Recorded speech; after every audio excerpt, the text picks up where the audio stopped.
What is up, Ravens Flock? Huge shout out for your support for the 410 Sports Talk. James and Glenn are the best in the business. Make sure you go subscribe to their channel. Let's go Ravens. Big trust. Welcome everyone to another episode of 410 Sports Talk. I'm Glenn Martin here with my co-host James Haskell, and this episode I'm excited to talk about. It's another one of our kind of keys that we've been hearing a lot in the offseason, a similar word that we've been hearing. It looks like the offense and the defense have both set out. I'm sure they've put multiple emphasis, but it seems like they have a couple different things that they're putting strong emphasis on. And like James Urban said, Jimbo, you get what you emphasize. If you emphasize something, typically that's what you get as a result. And in this case, we're talking about the defensive side of the ball, and the emphasis I keep hearing is on turnovers. It's not just the players who, of course, always want turnovers, but also the coaches. And it's not just talking about it. It's the way they're preparing. It's the offseason program and all the different tiny little nuanced things that they're doing to try and make sure that they can get this defense back to what it was in previous years, where they were a turnover machine. Because last year, Jimbo, they did not create a lot of turnovers, and this was one of the very worst defenses in football. Yeah, I was battling with Vladimir Mutin there. Sorry about that. No, I am really interested in see how this in seeing how this turns out this year, because, like you said, emphasis is everything. The coaches are doing a lot to provide these guys with praise and additional motivation and practice and reps and getting this done. But I'm not as concerned about this as I think that we were talking about this pre-show. I think that when you were going through the stats, you seemed a little bit more nervous about this than I am and its ability to change. I could be wrong. But I think that there's a couple key things that will make a huge difference to this defense. And, one of them being our first pick in Kyle Hamilton, right? Just being the playmaker that he's been his entire college career. I don't expect that to change. I'm not saying he's going to be Ed Reed by any stretch of the imagination, but he certainly knows how to get his hands on the ball. He's long, he's rangy, and he's been a career playmaker. The other one is, dude, Marcus Peters, the master of the interception, right? The modern day master, was out last year, didn't play a single snap. Yeah. And he's coming back. And there's something that you confirmed, Glenn, that's pretty crazy, is that even with a year out, he's still leading the NFL in interceptions since he's entered the NFL. And it's still not even that close. Like, he could probably take another year and still be fine. That's just incredible to me. I mean, just incredible. But, it's not just interceptions, though. The knocking the balls out and things like that. But there's one concern I have about this, Glenn. I know we're going to keep talking about it, but do you ever get worried that if you overemphasize the punch out we've seen this with Patrick Queen, that your tackling ability goes down? Do you know what I'm saying? Oh, 100%. I mean, that's the concern. You don't want to be punching at the ball while the offensive player is carrying you for the additional 3-4 yards to the first down mark. That's a concern, because while it's worked in the past for guys like Marlon Humphrey, who created a ton of turnovers back in 2019 and in 2020 using that method, the punch out method, gained really a nickname for that because of that and how successful he was. But not only does that cause missed tackles, but like you mentioned before the show, that's probably the reason why he tore his pectoral muscle last year and forced him to miss the end of the season, because of an outstretched, attempt to punch at a ball. So it's certainly something that, it's kind of like you got to weigh the pros and cons with it, and you got to pick your spots. You can't just go punching at every ball, especially if you're in a situation where, like the Ravens like to do a lot, put you on an island and you're the last line of defense. Maybe that's not the time to go trying to punch the ball, because, offensive players talked about that. Receivers talked about that when they're in their upcoming matchup with Marlon Humphrey, that was an emphasis that their coaching staff would made all week during practice. When you get that ball, you make sure you get that ball held in the correct and proper technique up under your arm with your fingers around the point, because if you don't, 44 is going to come in there with that haymaker and knock it out. And so if your focus is only on that and they're ready for it, then they could pull you for some additional yards or break the tackle and break off a long one. So, yeah, I mean, that's you got to pick your spots if you're a player like Marlon Humphrey and, of course, Patrick Queen, who was really a guy who got criticized often, for that exact reason. But what I found was interesting because, Jimbo, I'm like you. I look at turnovers, and a lot of times they're luck. I mean, a lot of times it's right place, right time, ball bounces your way. Now, there's certainly a level of skill to it, and I think that's why Marcus Peters reigns supreme because of his ball hawking ability, his ability to fool the quarterback, and of course to anticipate things before they happen. But I can't wait to see him fool Kenny Pickett, boy. Woo! Can't wait for it.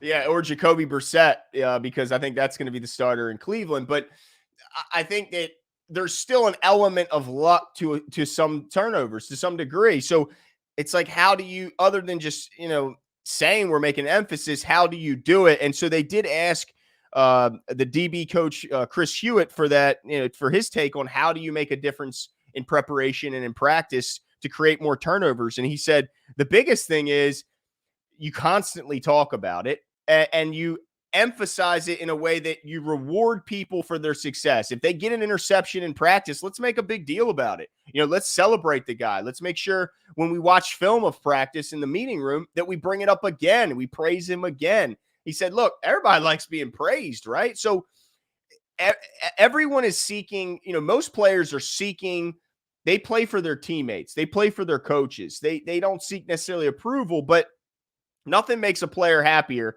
than when you're celebrating with your teammates after a big play, whether that's in practice or in a game. So the fact that they're not just emphasizing on the field in the moment, but also in the film room, and then they're keeping track of all these practice turnovers on the whiteboard in the meeting room. So there's a level of bragging rights every week as you go through the meetings.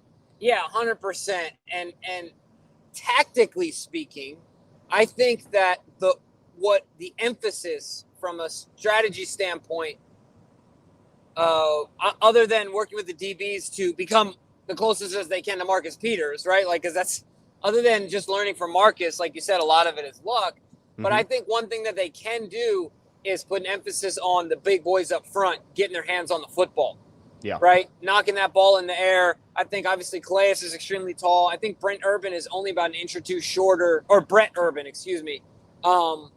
Wait, yeah. Is it Brent? I think it's Brent with an N. Brent Urban. You're right. Yes, it is. So, he's a very tall guy as well. Even, with Adafe and Michael, every single one of them making a group effort to get their hands on the ball, get their helmet on the ball, doing those things, snatching the ball out of the quarterback's hands, knocking it down, hitting the quarterback and elbow, whatever they got to do. I think that's another way that they can create that luck that you're talking about to put them in a situation where maybe they can come up with the ball. So that'll be interesting as well to see. I also think I have a weird hunch that if Chuck Clark,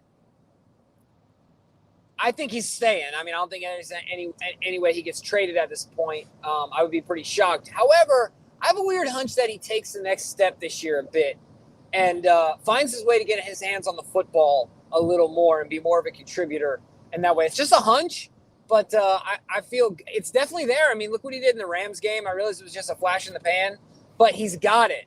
Yeah. And this defense, the way that McDonald is going to have each guy held accountable and each guy held accountable for each other and knowing what each other's assignments are, it might take a little bit off of Chuck's plate mentally, right? And then allow him to play a little more free and to do a little bit of that outthinking the quarterback, outgaming the quarterback type stuff and get a couple balls, picked out the sky. So that'll be really interesting as well. Yeah, no doubt. And I think what Mike McDonald will bring to the equation and the advantages of having him over Wink is that Wink had kind of a brash and bullish way of looking at defense. He said, look, you know what we're going to do, and we're going to do it anyway, and we're going to beat you doing exactly what you know we're going to do, and there's nothing you can do to stop it. And we loved him for that, and it worked really well when he had the personnel to back it up, when he had all pro corners on the outside, and he had a pass rush that was getting to the quarterback, and he had a fantastic run defense. It would force you into long passing situations. It looked great. But when you start to lose some of those pieces from injury and you keep that same brash and confident outlook and you say, look, we're still going to do it with guys off the street, well, then you start to pay the price. So I think what Mike McDonald's bringing, that deception, that positionless defense, that ability to say, yeah, we're gonna put 5 DBs out there, and all 5 of them can play here, they can play there, they can play here. And so pre-snap, you're going to see one thing, and then as soon as the ball snap, everyone's going to shift. You might see the guy who you thought was going to play the deep third come screaming down and play the slot. You might see the guy who was pressed up and feigning a blitz might drop back and play center field. You might see a guy who was lined up in the slot all of a sudden come screaming over and guard the tight end who's coming across. So I think what it'll do is it'll cause a massive level of disruption, and it'll cause the quarterback to second guess himself. And that's really all you can ask from a defense, is to cause the quarterback to second guess, to pause for just a moment, because this is a game of inches. And so I think the deception that he's going to bring with the personnel that they have coupled on the back end of defense, the safety group alone, is going to give nightmares to opposing offensive coordinators. And so I'm really excited about that aspect, the strip sack ability of David Ajabo that he showed when he was at Michigan, as well as in the first year, Odafe Owe, and what he showed that he could do off the edge. I think those two, certainly once Ajabo's healthy, is going to make a massive difference. But let me just also bring up kind of the difference of what turnovers can do for your team, because last year, Jimbo, the Ravens were god awful. I mean, they were just bad. They forced 15 total turnovers. Total. I mean, that is really, really subpar, and it's quite poor by the Ravens standards. That's something that the Ravens are typically much, much better at. 15 turnovers for an entire season is just pathetic. You go back to what they did in 2019 when they really had they had a ton of success. They had 25 turnovers. So you're talking about 10 difference and one less game played and they had 10 more. So that's a massive change. And even last season in 2021, while it wasn't 25, they had 22. So still a massive, and that's again in one less game played, they had 7 more turnovers. So, a turnover is the best thing a defense can do. So to have as many of those as you can is ideal. And let's hope this renewed emphasis that they see in practice that translates to the field on Sundays.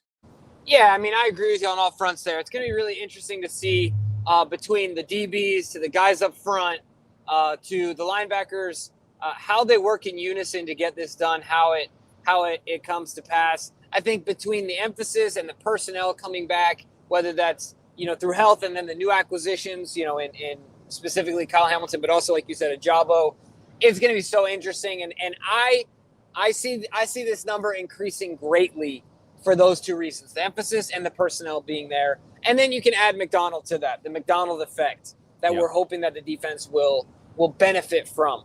But let us know what your guys' thoughts are. I think that, Glenn said it best, the impact, that's the best thing the defense can do. How are you feeling about the confidence of the defense to be able to increase the number of turnovers they produce? And let us know what your comments are below. You feeling positive about it, feeling negative about it, somewhere in the middle? And we'll talk to you guys soon.